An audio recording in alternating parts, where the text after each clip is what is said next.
मैंने आपकी वीडियो देखी और उसमें आप वकला के साथ खड़े हुए थे और आके आपने कहा मैं आ गया हूं और अब डकी भाई ऐसे बाहर आएगा। तो पहले तो मुझे लगा कि डॉन आ गया है और डॉन ने कदम रखा है और अब डॉन डकी भाई को छुड़ा के ले जाएगा। ये क्या है भाई? देखिए पहली बात तो ये है कि मैं डक्की के साथ 7 सालों से हूँ। डक्की पिछले 7 सालों में जब जब भी प्रॉब्लम में आया मैं उसके पीछे था और मैंने उसको वहां से निकाला, चाहे मुझे उसके लिए जो भी रास्ता अख्तियार करना पड़ा मैंने वो किया। अच्छा, हाँ बिल्कुल, जो भी रास्ता लोगों को पता है, क्योंकि जब बात दोस्त की आ जाए तो उससे बचाने के लिए आपको कुछ ना कुछ करना पड़ता है। ठीक है, अब मुझे जब पता चला कि डक्की अरेस्टेड हो गया एयरपोर्ट के ऊपर, तो सैटरडे की आई थिंक बात थी। सबसे पहले मैंने अपने रिसोर्सेज पता किया कि एनसीसीआई वाले उसको संडे को अदालत में पेश कर रहे हैं और किसी को पता नहीं है। मैंने डक्की की वाइफ को फ़ोन किया।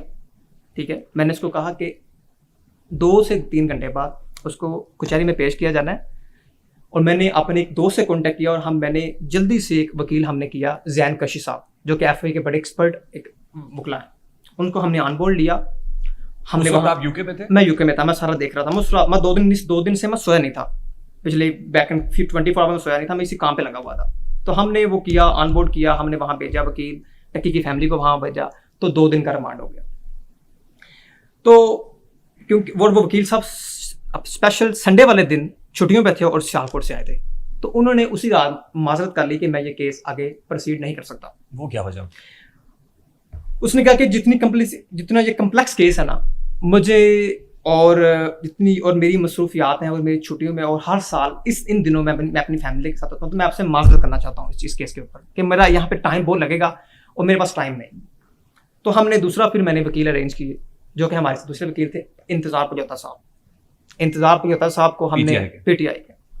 तो फिर डक्की की फैमिली से मैंने ऑन बोर्ड था उनके साथ में पूरा, तो उन्होंने कहा जी इनको हमने पेश नहीं करना, ये पीटीआई के वकील है। ठीक है, तो उन्होंने डक्की की फैमिली ने कहा, तो उन्होंने नायब सदर जो है ना वो हाई कोर्ट से भेज दिया। तो फिर 4 दिन का रिमांड हो गया। अब मैंने उनको सजेस्ट किया कि हम वकील चेंज नहीं करेंगे और इनको हम फाइट करने देंगे, इंशाल्लाह चीज़ें बेहतरी की तरफ आएंगी। लेकिन उन्होंने कहा जी नहीं, हमने वकील, इन दौरान मेरा डक्की से कॉन्टैक्ट था, मेरा एक दोस्त वहाँ पे था, मैं इन कॉल के साथ कॉन्टैक्ट में था, वहाँ एफआईए की कस्टडी में कॉन्टैक्ट में था, मेरी उससे बात हो रही थी। लेकिन डक्की का जो भाई था ना पीछे, वो थोड़ा सा ढीला था, वो कह रहा कि नहीं जी हमने अब वकील चेंज करना। तो उन्होंने वकील कर लिए, वो उस्मान साहब। तो जब उन्होंने उस्मान साहब कर लिए तो मैंने डक्की से बात की, मैंने कहा ये हमें वकील चेंज नहीं करना चाहिए। उसने कहा कि यार मुझे पहले भी उसने मोटरवे वाले केस में निकाला था, तो शायद मुझे वो जल्दी निकाल लेगा। तो जब वो तीसरे वकील साहब आए हैं, उसके बाद फिर रिमांड पे रिमांड इन चलता रहा। और फिर मैंने जब देखा कि ये रिमांड पे रिमांड चल रहा है तो मैंने 27 को मैं फ्लाई किया हूँ लंदन से और 28 अगस्त में पहुंचा हूँ अपना पाकिस्तान। मैं लाहौर एयरपोर्ट पर लैंड हुआ 28 अगस्त 1 बजे।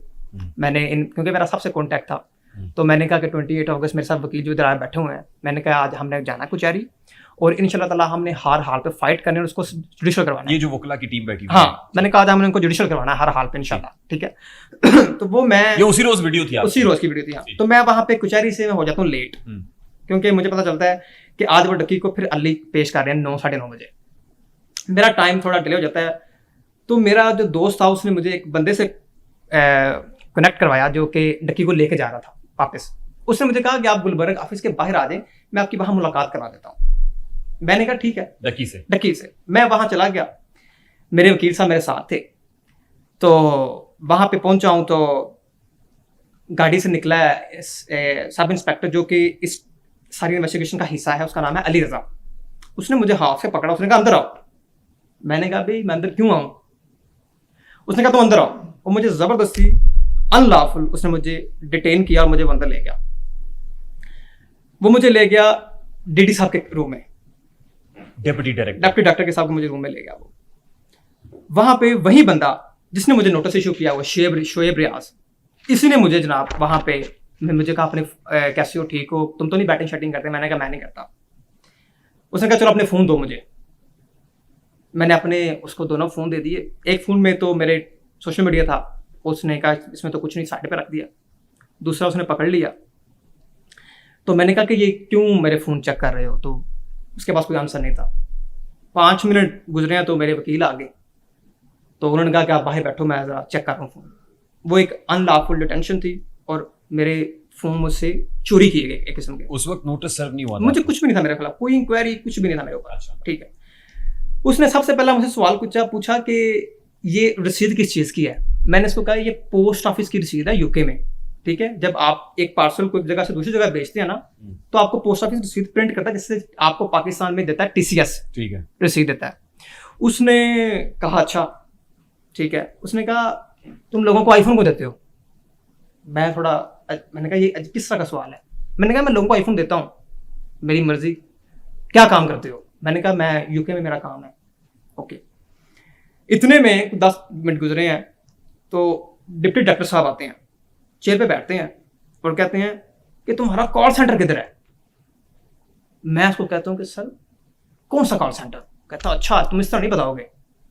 मैंने कहा सर मेरा कोई कॉल सेंटर नहीं है पाकिस्तान में। तो वो कहता है कि अच्छा सानू पूछना होता है। मैंने कहा ठीक है कोई मसला नहीं। तो उसके बाद मेरे वकील साहब आए हैं, उन्होंने कहा कि आपने इसके फ़ोन किस बिना पे डिटेन किए हुए हैं। ठीक है। तो उसने जनाब साइड पर रख दी शुएब रियाज ने। उसने कहा जी अपना ये मैंने साइड पर रख दी हैं, तो अब किस ये आप ज्यादती कर रहे हैं। उसने कहा आप भी तो अदालत में ज्यादती करते हैं, थोड़ी सी हम भी ज्यादती कर लेंगे तो क्या फ़र्क पड़ता है। अदालत में कौन ज्यादती करता है? उसने डीडी साहब ने मेरे वकील से एक मुकालमा किया। वकील को कहा कि वकील को कहा अच्छा कि आप भी तो अदालत में थोड़ी ज्यादती करते हैं, अगर थोड़ी ज्यादती हम कर लेंगे तो क्या फ़र्क पड़ता है। ये डीडी साहब के अल्फाज थे। अच्छा। एट क्लोजिंग उन्होंने कहा कि तुम जाओ, और वकील साहब को बाहर निकाला और एक पेपर पे मेरे दोनों फ़ोन्स के IMEI नंबर लिख के नीचे मेरे साइन ले रही, मुझे कहा कि हम कल तुम्हें फ़ोन वापस कर देंगे। ठीक, कल तुम्हें फ़ोन वापस कर देंगे। और जाने से पहले डीडी साहब ने कहा कि यार ये लोग जो है ना, मैं तो समझता था कि बड़े क्रेडिबल लोग होंगे, लेकिन कोई नहीं है। ये मैंने उस डीडी साहब से रिक्वेस्ट की, आपके बारे में कहा? मेरे बारे में कहा। मैंने डीडी साहब से रिक्वेस्ट की कि सर एक मेरा फ़ोन वापस कर दें, सोशल मीडिया वाला जिसमें है ही कुछ नहीं, मुझे वापस कर दें। एक मेरा फ़ोन डिटेन कर लें, जो कि इलीगल आप कर लें, मसला नहीं। ठीक। उसने कहा कि यार नहीं, मैंने दोनों ही रखने हैं। जब मैंने दूसरी रिक्वेस्ट की तो उसने मुझे ये अल्फाज कहे कि यार ये लोग जो है ना, मैं तो समझता था बड़े क्रेडिबल हैं, कि ये वो वहीं मेरी समझ में आता है ये लोग यानी जाहली हैं। तो मैंने उसको मुंह पे कहा कि सर आप मेरी इंसल्ट कर रहे हैं, ये बात कह के। इतने में वकील अंदर आ गए, मैं वहाँ से निकल गया और बाद में मेरे फ़ोन जो थे उनके पास रह गए। और मैंने वकील साहब बाहर हम आ गए, मैंने वहाँ पे एक वीडियो डाली कि मैं डकी के लिए आया हूँ।